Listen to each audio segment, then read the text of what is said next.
Okay, everyone, and welcome to the second edition of Live After SmackDown Live. I am Tanya Rogers here with Andrew M. Swift. It's pretty simple. We're going to break it down. We're going to talk about SmackDown Live that we just witnessed. This is going to be a weekly thing. We're going to do this every week for you people, giving you our hot takes and our opinions. But first, there was a show yesterday.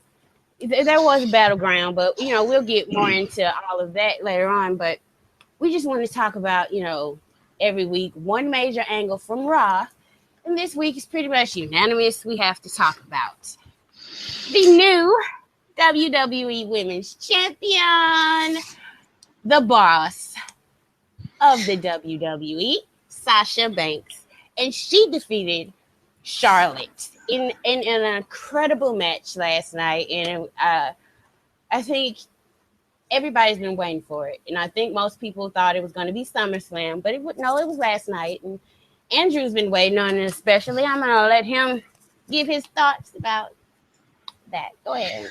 It's funny because when I was thinking about what we were doing for this show tonight, I was like, you know what? It's funny how mad I was last week. And after Sasha got pinned in that handicap match and how I was just all hating the world, basically. It's funny how things can change so rapidly in a single week. I was ready. I was fire and brimstone and just massively upset and frustrated and depressed. And now here I am with a massive smile on my face. My maybe favorite wrestler, maybe second favorite wrestler, I don't know, is the women's champion in a great match, big match. Sasha showed up on Raw, finally. It's just funny being a wrestling mark because when you're invested in, particular performers, there are ups and downs, obviously for every performer, but the swing that I have had, and granted, to be fair, my gimmick is kind of like rapid mark swings. But the swing I've had in the last week is honestly one of the more stunning reversals I've felt. Last Tuesday night, I was just down on wrestling, down on everything as a whole, and then got to see Bayley, my girl Bales, debut at the Verizon Center on Sunday, and then Sasha won the title. And now here I am, after having witnessed the first post-brand split edition of SmackDown Live, and and literally the only thing that I can think to say right now is all hail Triple H. Yeah, I don't know what you good people think, but it seems like Andrew and I, maybe other people, we think Triple H has made a coup, snatched Raw. I don't know if it's thinking. It seems pretty obvious at this point. Yeah, when I was watching Raw last night, not to get into it, I was thinking, this looks like a longer NXT. Mm-hmm. Everything made sense, kind of, sort of, except for a little. But okay, let's get into this show because we don't review Raw. Yeah, unfortunately. On Sunday, in the triple threat match between Roman Reigns, Seth Rollins, and the WWE champion Dean Ambrose, Dean Ambrose stood tall and retained by pinning his former Shield brother Roman Reigns. So SmackDown got the top title in the company. And so the general managers decided they were going to hold a six-pack challenge to decide who would challenge Ambrose at SummerSlam. Now, for some reason, they thought five guys, right? Quick, yes, these five guys deserve to be in this match. And then, you know what? Everybody else fight for it. We don't know. So the five people that they picked were, of course, John Cena, AJ Styles, Bray Wyatt, Dolph Ziggler, and Baron Corbin. One of these things is not like the other people. And that's Baron Corbin. He should have been in that battle royal. Yeah. Anyway, Apollo Crews ended up winning, but the final four of this battle royal, because nothing else really interesting happened. I guess you could note Simon Gotch was the first one to get out, but that's what happens when Hunico kicks your ass. That's what happens when you lose shoot fights backstage to Sin Cara. You go out in this battle royal instantly. So the final four was Zack Ryder, who I thought was the most over with the crowd. At one point, I thought he was going to win. I thought he was good. I literally picked him to win. I thought he was going to win. The Demon Kane, Kalisto, and Apollo Crews. Now, when it got to the final four, I said, of course, Apollo Crews is going to win. And I don't think he was very impressive in winning. No. I don't mind the way he eliminated Kane. I just would have rather that he got rid of either Zack Ryder or Kalisto. It made it seem like Kane was the monster and Crews kind of got lucky. Yeah, exactly. That's exactly it. It's stunning because, Crews, like, you feel like if you just had him manhandle this, like, battle royal, if you had him, like, eliminate, how many people were in the match? Like 15, 20? I don't even know. Yeah. But if you have him eliminate, you have him eliminate like 6, 7 people, all of a sudden he looks like a big deal. If he's in the last four and eliminates literally the last other 3 people, it's like, oh shit, Apollo Crews is for real. You know, he just like knocked out, a bunch of stuff. But instead, Kane throws out Kalisto and Zack Ryder, who missed and they don't use it anymore. It's the old. I don't know how many of you are really old OG smarts like I am. Every battle royal, especially if you're going to have somebody like Apollo Crews, big dude, you can buy him eliminator. You need to use the Diesel in the Royal Rumble 1994 philosophy, where he just comes in and shows that I am a grown man and I am throwing you out of this ring right now. Right now, we didn't get that. Can we just take a small detour? Zack Ryder. Oh boy. He had a rough night. That's he missed that drop kick. Who's that drop kick on? Kalisto, I think. I thought maybe something was wrong with his quad when he missed the thing on the top rope. When he slipped, yeah. Yeah. Maybe I hope he's not injured. I hope he's not injured too. I just hope he made several really awful botches. That was weird. So Apollo Crews won, and he got a promo afterwards. And I'm a little biased because when I see Apollo Crews, especially when he talks, all I see is his big smile. So I don't, and all I can imagine is that he's saying some kind of version of how happy he is to be where he is at the moment. I'm pretty certain that is what he said. Didn't he say, "I'm the happiest man on the earth" or something like that? I'm pretty certain he said something like that. So, that's his gimmick. He is happy to be here, people. He is never not happy to be here. He is never not happy. He is the happiest man alive. Wherever he's going, he's going to be happy when he gets there, too. God damn. He's going to be so happy working Superstars, let me tell you. Okay, they got, for some reason, Cena on this show, right? Yeah. Everybody else got their little, promos. I thought Ziggler, I liked his promo. People talk about him, but I'm going to tell you, I got a little soft spot for Ziggler.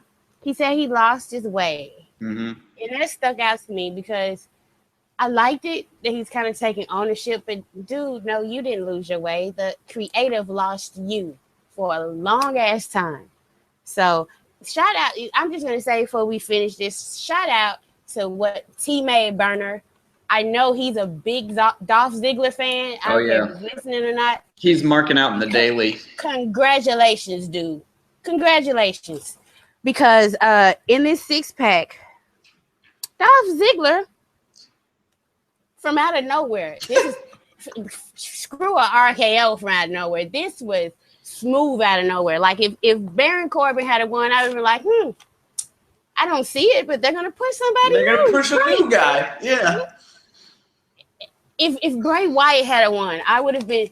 I know some people like Wyatt and Ambrose, that wasn't good, but I would have been like, maybe they're gonna let Bray Wyatt. Maybe he's gonna do something. But Dolph Ziggler, I am so confused. He's the last person, and this is, I'm telling you, I win Survivor Series 2014. Yeah. People were excited for Sting, and I love him. His part really didn't make any sense because they were dead in the ring for 10 minutes while everything was going on. But Dolph Ziggler was the star of that match, and I was ready for something to pop with him. And it's almost 2 years later with pretty much nothing in between. He's in, like some people like, I can't remember what he did. I can. Sheamus and the Kiss Me Yards stuff, and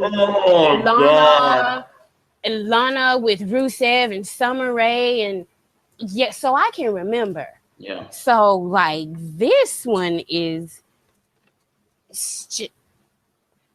I don't know if this.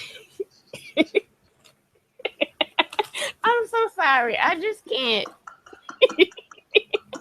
Dolph Ziggler. Well, all right. All right. I did love AJ Styles' promo that he got before the 6-pack cluster, whatever the shit that was. Yes, AJ was great. AJ Styles started with, people say this is the new era. Looks like the old one. Looks like the same thing as the old one to me, or something like that. And I was like, AJ Styles is shooting right now, live on SmackDown Live. How about that? I don't know. What did you think of the match? Because I literally, you know what? I was watching it. I was literally watched the whole thing, and I don't know a single thing that happened other than the pin. I literally can't remember anything. I'm gonna tell you what I remember straight up. Okay. I remember John Cena, for some odd reason, standing there with Baron Corbin on his shoulders for like 15 seconds. Dude, you've done this to the Big Show. So yeah, it's cool. Like, I don't know. Yeah. Everything felt okay. We talked about the main event angle. That's your SummerSlam match. They were advertised. They put up the advertisement. It is Dolph Ziggler versus Dean Ambrose for the WWE World Heavyweight Championship at SummerSlam. That is going to be such a lit kickoff show. Okay, before we get into the undercard, which it wasn't much. Like, I had pages of stuff, but okay. Yeah. Last week, but I don't have much this week. Okay. Yeah. What are your thoughts before we go on with like the new music, the layout, the commentary team? Commentary was awful. It was none of the three had chemistry with any of the other people. David Otunga. I thought he was Byron Saxon for a minute, and I almost got upset. I was like, what? I thought they left him on Raw. I thought we were cried.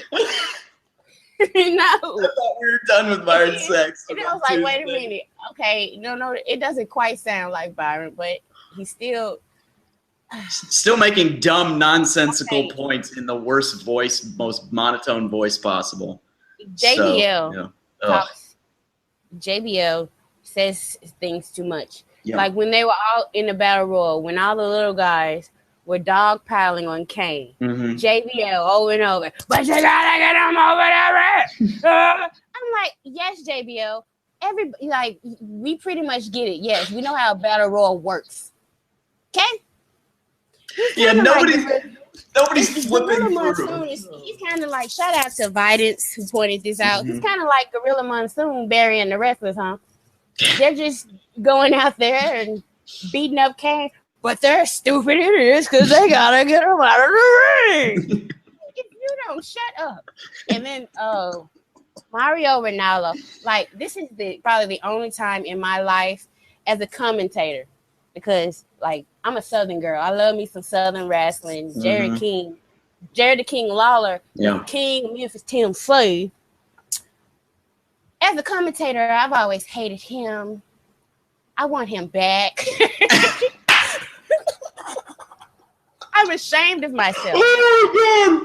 Oh, we're missing Jerry Lawler. As a woman, I should not want Jerry Lawler anywhere near commentary. That's Jerry not a good Lawler sign. would have actually gotten something over on commentary tonight.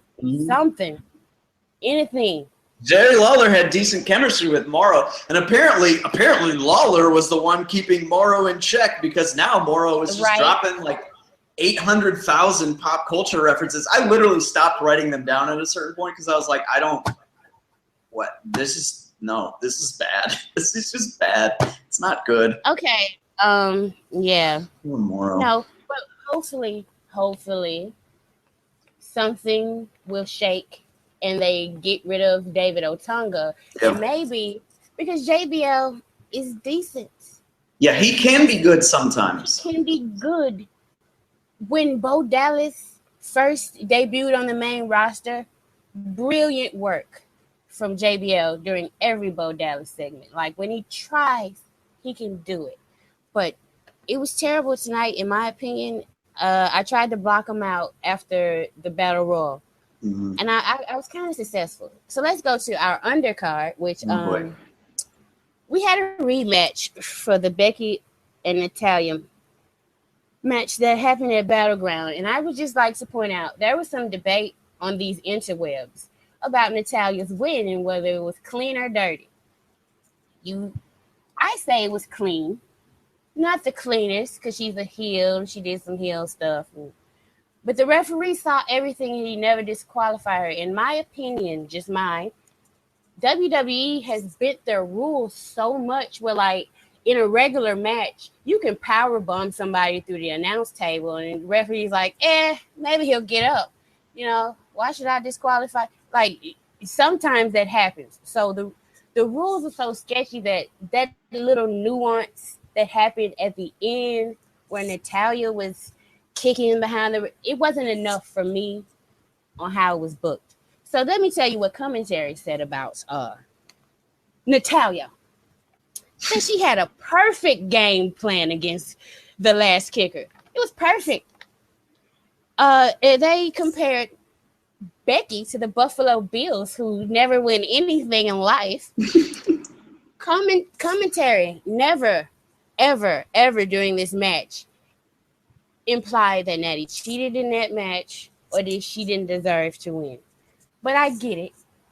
They're trying to have all the women equal, but 50-50 doesn't work. Doesn't work. Makes everyone look terrible.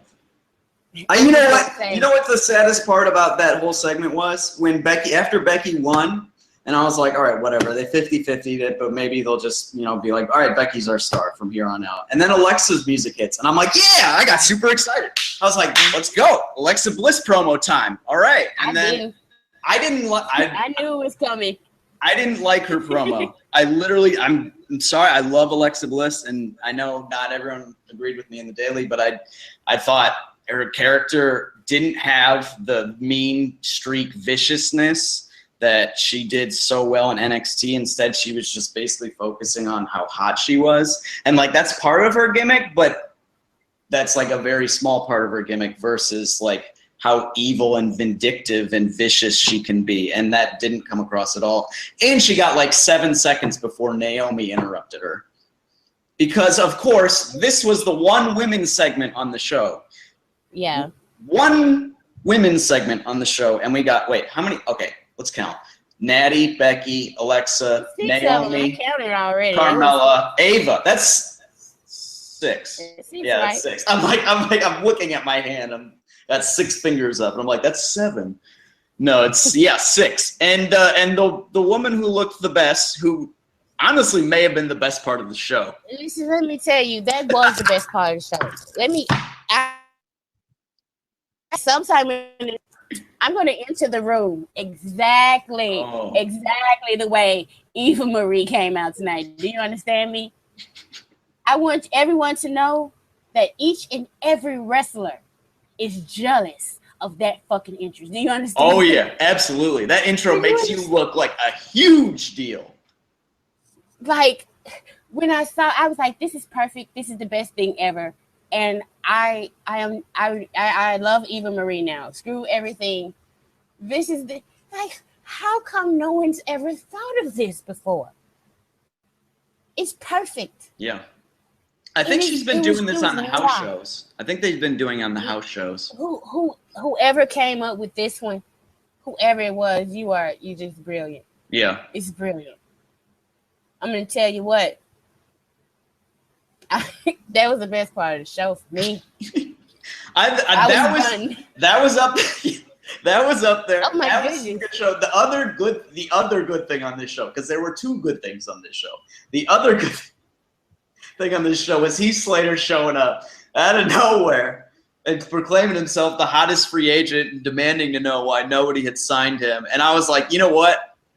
I was feeling pretty down about the show at that point. I was feeling really down about the show at that point. Heath Slater showed up and he gave me my smile back a little bit. I was like, all right, Heath Slater, if he just comes out and does this like every week on every show, he will become a star. Like, seriously, he will be a star. You know, just have him be delusional. It's going to happen. You want to know why? Because who showed up during that? Rhino, who is actually the hottest free agent in the country right now, in the world. When Shane delivered that line, Rhino is the hottest free agent. I'm looking at him right now. I was just like, does anyone else in the back, like, do any of the performers hear that and are like, wow, we're so screwed. I wish we were on Raw. I bet Cesaro was texting all of them being like, oh, man. Man, this is amazing. Andy got a story out of it too. He got a gimmick story out of it. Andy's on the oh my god. Wow. Okay, this ties into Rhino because Heath Slater will definitely do this because next week Shelton Benjamin is gonna come out. Oh god. And interrupt them. And the next week is probably gonna be MVP. The week after that is gonna be Carlito. And can we drag somebody else up from the ruthless aggression era? Please? Is there I don't even know. Can we get like Eminem? Can we get reform Eminem? I would pop for Eminem to come back. Johnny Mundo. Yeah, Johnny Mercury. Yeah, and Melina. Gotta bring Melina back too. If your attitude is too bad to work for Lucha Underground. Yeah. I was like, damn, girl. Oh man. Alberto. They were begging him, don't go. Please don't go back to WWE. He's like, no, I must go. They don't want you, Melina. Yeah, hey. No, they don't care about you. They're like, flat no. Hard pass. I think I started to drift on this show because I don't have to review it. I was so glad because I was like, listen, if the decision to turn over the reins to you is looking more and more like the best one for me ever. Because I don't know how I would have responded to the Miz and the Randy Orton and what was that? Oh, it was Randy Orton making masturbation jokes, and then I believe implying that Miz and Maurice were into pegging. What's wrong with pegging? If you're into that, then you're into that, you know? I mean, what's the big deal? Come on, Vince. It's 2016. Oh my God, this show, I can't believe it. And then they jobbed out Miz, the poor Intercontinental Champion, who's doing, I loved the Miz when he came out and he's like, I'm going to interview an ex-world champ who had all these accolades, blah, blah, blah. And I'm going to interview myself. He tied Randy Orton in it. Yeah. Because he said Evolution and Legend Killer and Legacy. I was like, oh, this is beautiful, Miz. And then he was switching chairs from like question to answer. I was like, just give me 20 minutes of this and you will raise this show grade by a full letter grade. But realistically, okay, we have the Battle Royal. But who is there for Miz to like face and put over? No one. I think, you know what? I think SmackDown, this is what I think. There's going to be more call-ups and, some more people, especially on the women's side, the women's division, around September might get a little better. They don't have, okay, this is the thing I noticed. The only title that really was addressed was the WWE title. Yeah. Really, Miz, he's talking about it, but we know him and Randy Orton aren't going to feud for the Intercontinental Championship. Yeah. Randy Orton has Brock Lesnar. Yeah. And then we kind of have a tag division. We kind of have a women's division. No mention of like they're just going to be having matches just cause. Yep. Because like no stakes whatsoever. Not even the false impression of stakes. Like none. This is your first show. This is your first show, and you don't say like what 75% of your roster can be working for. This is what WWE, they tend to book for moments. Bailey at Battleground was an amazing moment. Like I was sitting there, so you were there live. Oh my! I was getting cheap. Like when Sasha came out, let me tell you, when Sasha came out and I saw her face, I said it's gonna be Bailey. When I saw her face, I said it's Bailey. It's nobody else. She wouldn't be looking this damn happy. Right, exactly. Anyone else, right? Yeah. And that was a great moment. Finn Balor coming in and being made a star. That seemed like a big moment. Yeah. And so, we're WWE fans. And so we're looking to SmackDown to see like, okay, what are they going to do? I wasn't expecting it to top because I looked at it and I was like, yeah, in my opinion, most of the best wrestlers are on Raw. Yeah. That's what I was looking at the draft. I wasn't, this is my favorite and this is my favorite. Everybody knows my favorite. But like the thing I like to look at when I watch shows is like good wrestling, good character work. Kevin Owens gives me all the character work I ever need on Raw sometimes. So these guys, they put on great TV matches, and that's what happened on Raw. Yeah. We're going to have to compare the show. They're comparing each other in kayfabe. Oh, yeah. We have to do it. Yeah. So I saw great TV matches, and I saw like a storyline. What was the storyline coming out of this show for anyone? There isn't. That's your answer. There is storyline. There's some nice little setups coming out of some things from Raw. Oh yeah, for sure. There's a lot of good stuff going on. It's so funny how quickly I switched from desperately wanting Bailey on SmackDown to desperately wanting Bailey to go to Raw when she gets called up. Oh my God. Please, Trips, don't break my heart. Well, you know what? To me, okay, listen.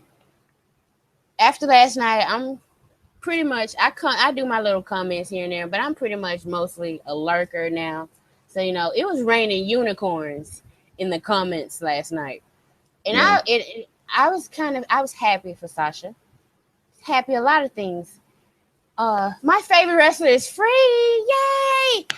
I'm so happy. You have no idea that Finn Balor could be the face of this company. Yes, I 100% support it. Like, I know some people are down right now. Let me tell you, those people who are listening, you know who I'm talking about. You're fans of that guy. He's in the doghouse right now, but it's okay because he's fucking free. You hear me? Wherever see you start to complain, he wins. Or he loses every match from now on. You keep saying he is fucking free. And guess what? He's probably still making the same amount of money he was. So it's all good. He can still take care of his family. He's not dead. He's not a jobber. Okay, that's all I wanted to say on that. But like, I just don't understand what happened with this show. That's why I'm like, maybe. Okay, they also announced the big announcement other than, because, on Raw they announced that there was a new title, the WWE Universal Champion. Is that it? Yeah, WWE Universal Championship, I believe. I would have been better with the WWE Global Championship Universal kind of seems a little like, it just makes me think of Universal Studios in Orlando, Florida. And people have brought up NBC tied to Universal. They are in business with Vince. It's like, well, there you go. But the big announcement from SmackDown was only that pretty much they were going to get the first pay-per-view of their own after SummerSlam. Yeah. So I heard that, and I'm like, okay, I don't think it's a good idea to like not have good shows until then, but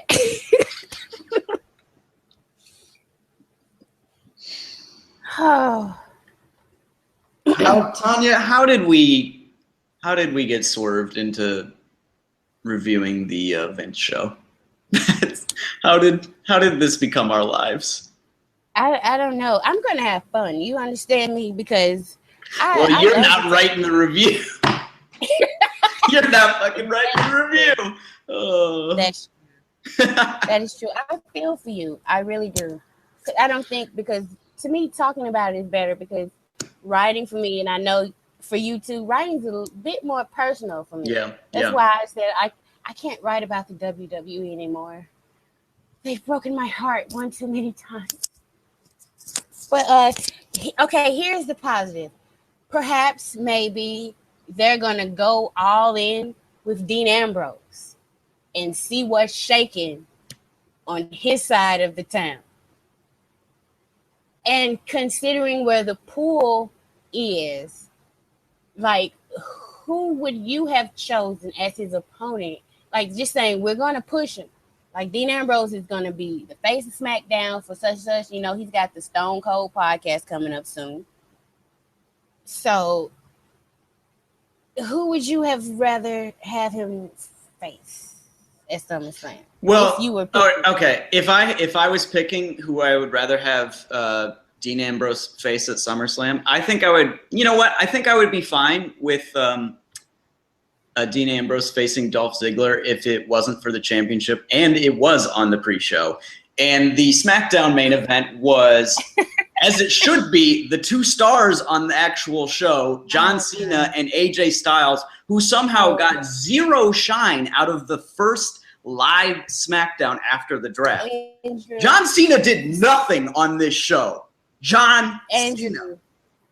This is why people, when they read your reviews, they're like, who pissed in your cereal? You can't, this is what you've got. This is what they're giving you. And you're like, they deserve to be on the pre-show. Now, I'm going to stick up for Dean Ambrose. Mm-hmm. I think this could work. And you know what? I think it would have worked even better had somebody made him look credible at WrestleMania. Yeah, right. Seriously. This year. But that was the whole difference. And I don't think Jericho made a lick of difference. No, Jericho's terrible. We were like, but it didn't help or hurt, in my opinion. It's like, can this be over yet? Can this be over yet? Is it over yet? God damn it. Somewhere that Ambrose Asylum match is still taking place. In some alternate reality, it's still going on. Right. Chris Jericho is still pulling out thumbtacks, 69 thumbtacks from his body. But nice. So you're just burying the entire main event scene of SmackDown. You know, you never know. You see, this is a weekly thing. Some people have to remind you. This is an ongoing story, Andrew.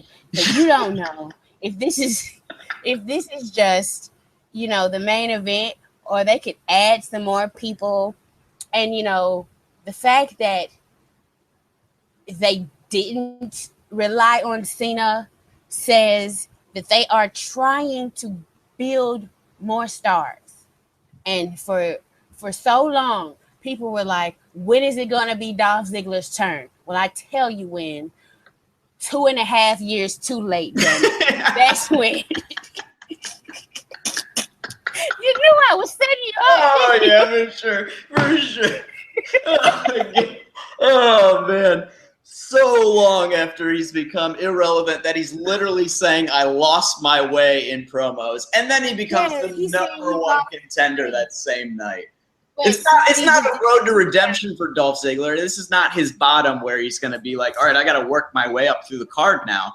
He's just going to immediately go to the main event after being like, my career sucks right now. See, the thing is, okay, and if you do that with a guy like this, like, what do you do after Dean Ambrose pins him? Because please do not tell me that Dolph Ziggler is about to be the WWE World Heavyweight Champion.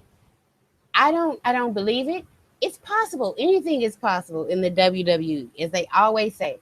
But I do think with this pick, because I told you when we first started talking about this on the pre-show, I didn't know what to think. I was at a loss for words. So sitting here and talking it out, it's like the only logical thing is Dolph's gonna turn heel. Yeah. First of all, which if Dolph in any role right now for me is heel. Mm-hmm. I think that might work. I think it might. It could. But I think he would have to go. He would have to Braun Strowman it a little bit, cut your hair or put on some different clothes. Yeah, do some stuff. Well, it'd have to be written well and booked well, and it's going to be neither of those things. So. But if this is the decision, I'm saying, because we're going to talk about this next week. If this is what they're going with, then Dean Ambrose fans should be fucking excited. Like, yeah, Dean Ambrose is going to be champion forever. he's gonna break CM Punk's reign. Dean Ambrose. People were complaining that Roman Reigns is gonna beat CM Punk's reign. Nah, Dean Ambrose, baby. 500 days. Here we go. How many are we in? Like 30 now? Boom. Only 470 more to go. It's at least until Backlash. He's probably going to be defending the title at Backlash. Yeah. Against Dolph Ziggler in a rematch after they have like a shenanigans like fuck finish at SummerSlam that the crowd boos. Yeah, that's another concern I have. Brooklyn is ruthless when they don't like something. And I understand that they are very fond of Dean Ambrose. But as I recall, last SummerSlam, they weren't giving Dolph all the love in the world. They kind of crapped on his match with Rusev, didn't they? Mm-hmm. If I can recall, it wasn't the best. Like, the crowd liked it when Lana and Summer Rae got into it. But that was pretty much it. Yeah. So they like to get some heat. Okay, just throwing stuff at the wall. What if Baron Corbin had a pinned AJ Styles? You know what? If Baron Corbin pinned AJ Styles, I would have been like, you know what? This is probably not the greatest idea, but it's someone new. What if they're gonna try to make Baron Corbin a star? You know what? So okay. It probably wouldn't have worked, but it would have been something new. Instead, we have God, I cannot believe that Dolph Ziggler pinned AJ Styles. I literally cannot believe that. AJ Styles is literally the best wrestler on the planet today, and he just got pinned by Dolph Ziggler. AJ gets pinned a lot though. Yeah, but it's different getting pinned by John Cena than getting pinned by Dolph Ziggler on Tuesday. Yeah, I think this is his cheapest pin, in my opinion.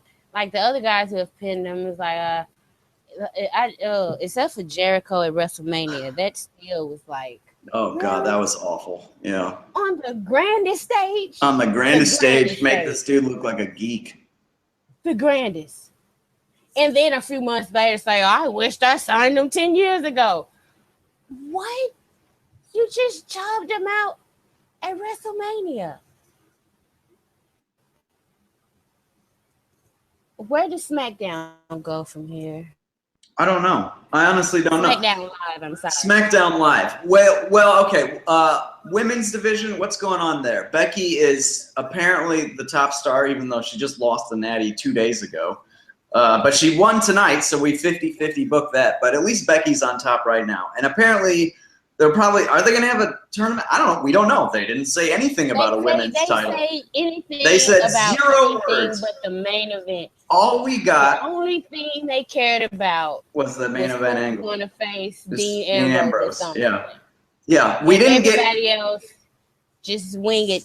You're on your own. Yeah. The entire women's segment was literally the worst of like 2012 Divas division with just a better heatless match. Like that's what it was. And then it was just like all interrupting each other, catty, blah, blah, blah, blah. No one actually doing any real character work. No one actually making any points. Just being spiteful and mean and rude because this is how Vince sees women.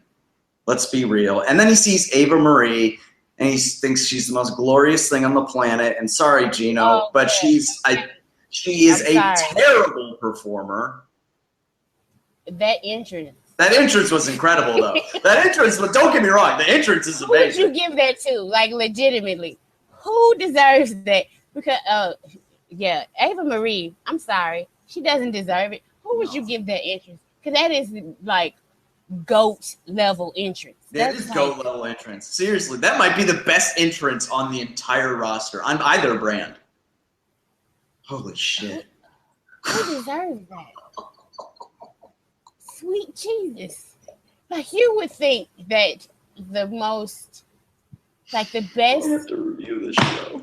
You would think with that entrance that you would think somebody better than Eva Marie's coming out. That's what you think. That's a Gorgeous George entrance. Like, that's top heel, like, most hated. Well, okay, maybe she's the most hated person. But that's, like, top performer level entrance, you know? That's something Ric Flair definitely. Yeah, that's Ric Flair shit right there. Right. With the robe and all. Oh, my God. I can't believe this. Triple H is the smartest man in wrestling. Again. He is. He really is. I'm going to put him over huge. He's done a coup. And he is somehow convinced. Okay, all you have to do is put Cena on SmackDown.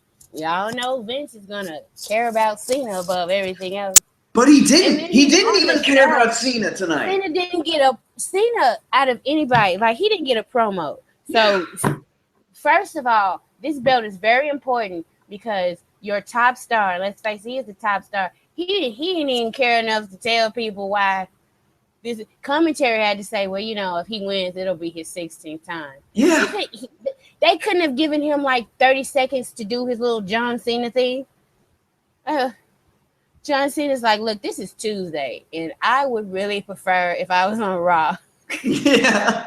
But I'm going to be a team player here. I'm a team player. Good old John, team player. He said, listen, what if Cena was like to Vince, okay, you know what? I'm going to work on SmackDown, but you cannot push me in the main event. And Vince is like, what? What do I do? I'm so confused. What the hell? How? Oh, my God. You know what's funny? You remember what you said last week, Tom? Remember how you said what the main event of this week's show was going to be? John Cena versus Randy Orton? Mm-hmm. I wish it was that so bad. That sounds so good to me right now. Oh my God.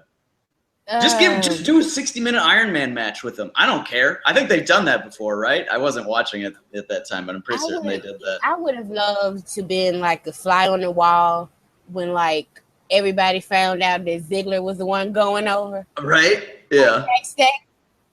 Like Ziggler himself, he couldn't have. There's no way in the world. He woke up this morning and was like, I am going to be in the World Championship match at SummerSlam. There's no way. No. Vince decided this 10 minutes before they went out. Yep. 10 minutes. Yep. They were like, change the plans. Come here. Everybody huddle up. Instead of the finish where we have AJ tapping somebody out. You know, this is what I thought. That John Cena and AJ Styles somehow would get in each other's or double submission, and it would be I really did. Triple threat. I am way off and I'm going to stop. Or at least they would like get in each other's. I mean, I guess Styles hit the phenomenal forearm on Cena to like knock him out or whatever. So he knocked him out. Very pedestrian. But then Styles got pinned by Dolph Ziggler after not even his finisher. No, it was a super kick. It was a super kick. Yeah, that's another thing. It wasn't even his finisher. I hope right now that Finn Balor is texting AJ Styles pictures of him with Carl Anderson and Luke Gallows, just being like, "Hey man, how's it going?" I hope Finn is just like rubbing it in so bad. I would pop. I'm all of a sudden I'm a Finn Balor mark. This is what happens when you make stars, guys. People start liking your performers. That's crazy. This show is nothing of what I don't listen. I didn't expect anything. I was really like fresh start. We're going to see what they do, and like it was weird. It was like, what? Huh? You know what? And this is my opinion. Like, there was really no need on this show since your champion's coming home. He brought it home. Yeah. So just let him develop a feud naturally. Yeah, exactly. You didn't have to be like Raw and have all the roster out there and then set up a match. If you're following him, like, be a little bit more creative. Let Ambrose come out, talk about how he's so proud to bring it home. Like Ambrose, he's pretty good at getting the crowd riled up. Little promo time here, and it was just like kind of more about, oh, this is a new era. Okay, we're doing it on Raw. Okay, Raw is the one that needs to start over. They lost their top title.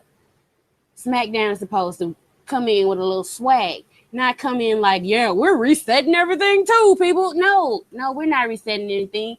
We got the champ, and it's just supposed to happen. Like, he comes out and says, whoever wants it, come get me. And somebody comes out, and there you go. Yeah.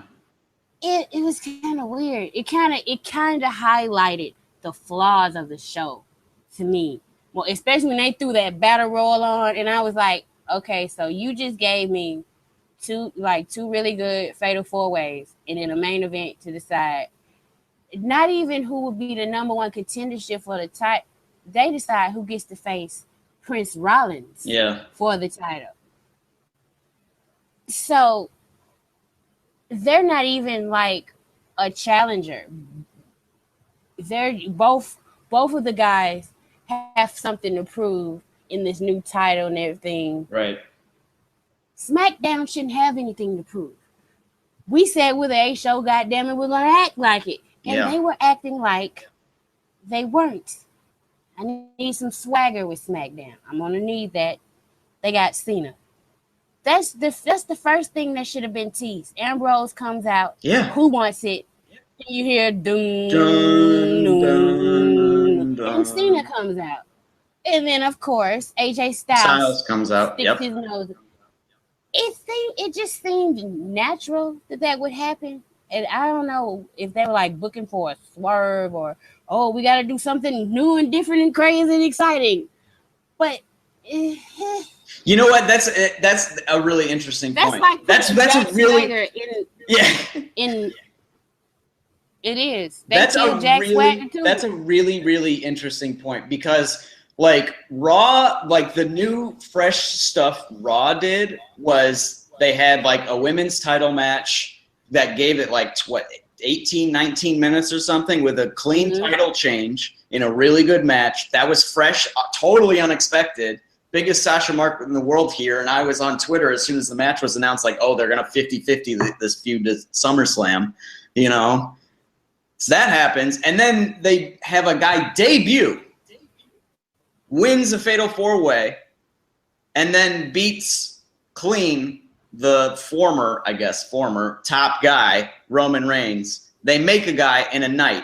Those are huge things. Those are big deals. Those are reasons why people turn into show, being like, wow, they just made someone look really impressive. I want to see, you know, if this person really is that impressive. Instead, on SmackDown, on tonight's show, SmackDown Live, rather, we had Vince, as you said, 10 minutes before the show being like, what would be the most bizarre, biggest surprise thing I could do right now? I know. Let's have the world title challenger for the WWE Championship be a guy who lost to Heath Slater like 3 months ago. I can't. He did. I can't even. He did, lost didn't he? Heath Slater, who is now an undrafted free agent, pinned oh my God, I forgot your number about one that. contender. When Social Outcasts. When Social Outcasts were a thing. Yeah. They pinned Dolph Ziggler. They pinned Dolph Ziggler. And now he's challenging for the title at the second biggest pay-per-view of the year.